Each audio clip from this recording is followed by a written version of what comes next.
In this tutorial, we will guide you on how to use the AI Program Creator in the program mode on Snaptrude. The first step is to enter a prompt in your AI Program Creator panel. You have the option to either directly input a prompt based on what you wish to create or select from the provided options. Feel free to refine your selection to better suit your needs and then press enter. In such cases, the creator makes certain assumptions while creating the program. You can always input these assumptions as factual data when entering a prompt to auto-generate the program. As you can observe, spaces have been created and categorized into departments, ready for blocking and stacking in your design mode. You can always edit the information here if required.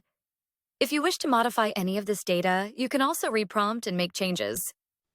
For instance, update areas or counts, add or delete departments, or regenerate the entire brief from here. Once the changes have been made, they are automatically updated in your program according to the reprompting. You can also upload files to aid in creating a program. Let's see how that's done. Start by dragging and dropping a file from your system here. For example, you can attach RFPs, as we have done here.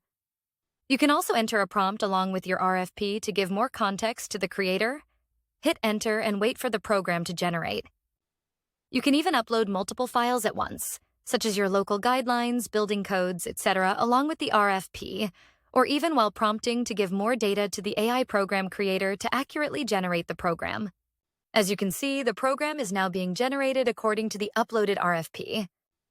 Remember, you can always continue editing and reprompting to make any changes to the program created here. This way, you can use the AI program creator to easily create and edit the program, saving time and effort.